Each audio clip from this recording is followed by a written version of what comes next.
Cool J, one of my favourite songs there. I think it's fantastic. If you weren't dancing to that, well, then you're no friend of mine. Now then, you're listening to me, Jeanette Jackdon, on the Wellbeing Show. It's Wednesday, the 18th of August, and it's just coming up to 6:15. So, I mentioned before that song that August marks Psoriasis Awareness Month, and this is a time to spread information about the disease and its treatment options as well. But it also gives us an opportunity to support those who experience this condition. As psoriasis and psoriatic diseases affect millions of people across the world. So joining me now is Jackie Burnham. She's from Rejuva Laser and Skin Clinic, who offer advanced skin solutions to help your skin be the best that it can possibly be. So she's on the line with me now. We are Zooming, so she's in the studio with me visually, but you will just hear the audio. So hi Jackie, good evening, thanks for joining me on the show. Hi Jeanette, thank you for inviting me on. Great pleasure, great pleasure. So psoriasis affects about 2% of the population. Now, when I saw that stat, it really surprised me because I know a number of people that have psoriasis. So it surprised me that just 2% of the population have this. In your experience, do you know some people that have got psoriasis? Yeah, well, my husband's actually got psoriasis, so I live with somebody who has it, and we don't see a lot of clients coming into our clinic with the condition, but I think what can sometimes happen, so from my husband's experience, he started suffering from the age of 12, and because it tends to affect different parts of the body, one of the main areas it can affect is the scalp, so it gets confused with dandruff a lot of the time. So people can confuse that. And I think a lot of people, I mean, I actually know two people that have psoriasis and they have really bad flare-ups, and one of them gets it in the scalp and then the other one gets it in the ears, actually. And, you know, I think it can really affect confidence, actually, because if it's in your ears, you can't see if it's in your ears. And also, exactly as you just said there, Jackie, if it's in the scalp, then some people can misinterpret that as dandruff, and it's very, very difficult, actually, to control, in my understanding, if it's in the scalp. So let's get very clear then about psoriasis. What exactly is psoriasis? So psoriasis is an autoimmune mechanism. So your skin is actually fighting against itself. So when your skin produces new skin cells, instead of allowing them to grow through the dermis and the epidermis and reach the top, it actually attacks them. It sees them as a foreign body and it wants to get rid of them as fast as possible. So where our skin would normally have a 3 to 4 week cycle, if you do suffer from psoriasis, this is sped up and it can be between 3 and 7 days. So it's really fighting against it all the time. But then obviously as it's killing off skin cells, it needs to reproduce new ones. So the scaliness that you see on the top of the skin is all of those excess dead skin cells, and then the redness underneath is the skin that's being attacked by your immune system. That's so interesting, because I was going to ask you actually about the redness, because the redness looks really very, very red raw, and yet also we've got scaly, almost silver kind of like scales on the top of the skin. So that's why, so what you're saying effectively is, as the skin normally grows under a normal kind of conditions over a number of weeks, that allows it to grow and fall off and grow and fall off, the dead skins. But actually with the psoriasis, that's expedited somewhat, so it grows and grows and grows and grows and grows. The top layer's not falling off, and you've got the redness underneath, but it's this autoimmune aspect that really interests me, because in my understanding, there isn't a cure for autoimmune issues. So are you saying then that there's not actually a cure for psoriasis? They haven't found a cure for it. There are ways of helping it and to actually reduce the symptoms. There's ways through medication, lifestyle, but there's lots of directions that you can take. So yes, it might not be curable, but there are ways of making it easier to live with. Well, that's great news, isn't it? Because I think for anybody, I mean, I know certainly the people that I know with psoriasis, when they have a flare-up, it can affect, I mean, these are women, so it can affect the type of clothes that they wear, it can affect whether they want to go out and socialise, it can have a huge impact on the quality of life, I think. So what we do know is that psoriasis affects both men and women, but the severity can differ hugely.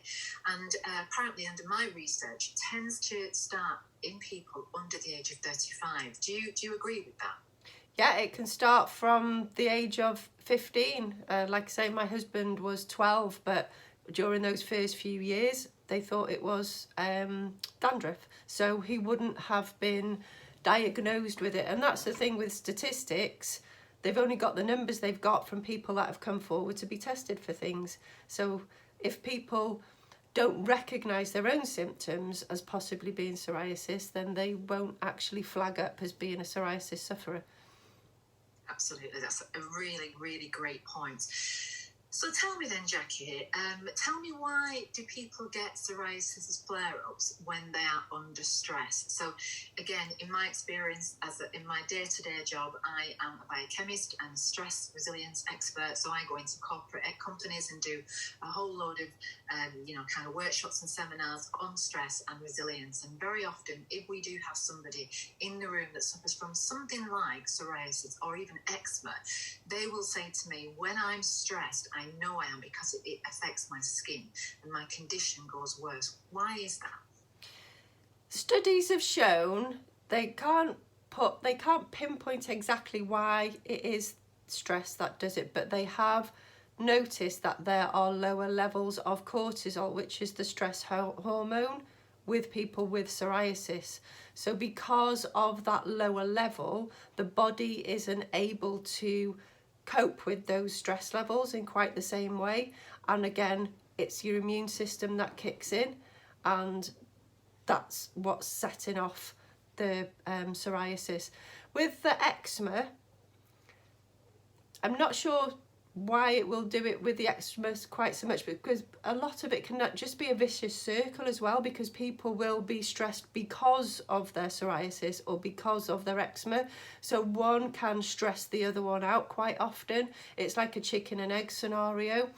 But the difference with psoriasis and eczema is that psoriasis basically comes from inside and eczema comes from outside.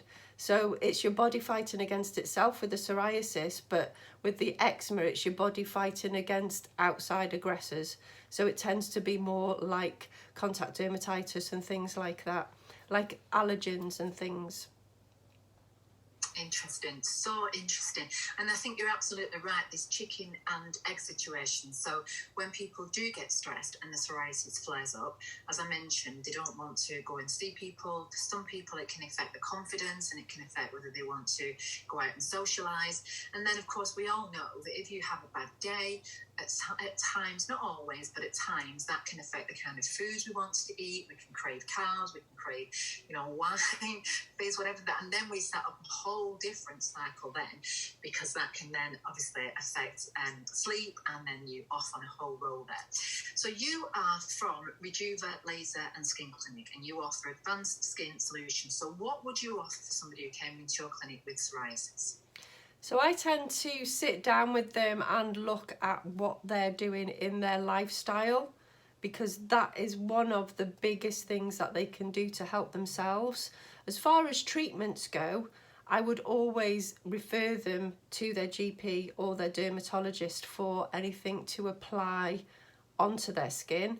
If it's only mild, emollients such as E45 or Latum and things like that can help to moisturize the skin. These aren't cosmetic moisturizers, so you wouldn't just go and get your number 7, or like we sell Clarins, but you wouldn't use those on your skin.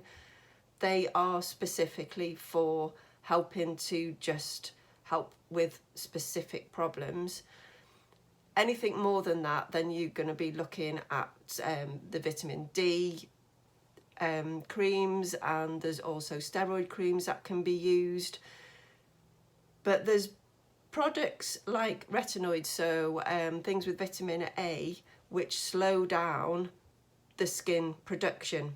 So things like that can help to slow down, and also light therapies can do that. So we do LED light therapy. Going more advanced than that is IPL, which is intense pulsed light.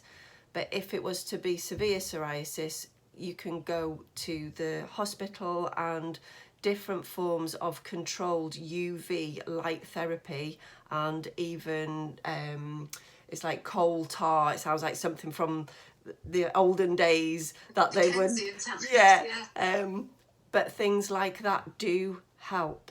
It's not the same as going on a sunbed. I wouldn't say go on a sunbed to fix your psoriasis, but being outdoors as well in the sunlight, we know that we need to protect our skin, but we do need a dose of vitamin D as well.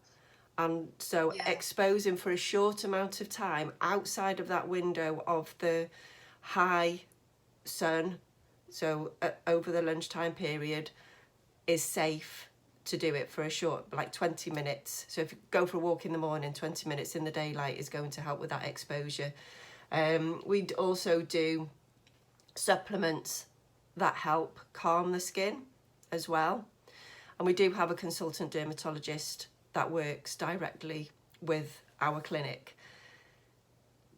So a lot of intervention. I mean, I thought you were going to say, well, there's not actually a lot we can do, but actually you've just reeled off a whole host of different things, right from the E45 emollient right the way through to kind of laser therapy. So there actually is a tremendous amount of support out there for people that have got psoriasis, and I know that there's a few websites as well that where people can go and get some really good information. You mentioned that if somebody came to your clinic, you'd ask them about lifestyle. You've mentioned about getting out in the sun, and you've mentioned other aspects of lifestyle. What, apart from kind of obviously the stress we've discussed, what other implications of lifestyle could impact upon a flare-up in terms of psoriasis? So alcohol consumption, diet in general, because it is an inflammatory disease. If we were to rely on a diet that contains food that is also inflammatory, like dairy, that can make it worse. So if you can swap on to like a Mediterranean style diet with more anti-inflammatory foods, more vegetables, olive oil, more fruit, things like that, then you can help to reduce the effects. My husband went plant-based at the beginning of this year to see whether it helped. And like you mentioned earlier about psoriasis in the ears, that's been one of his main symptoms over the last few years, and it has caused a lot of problems for him.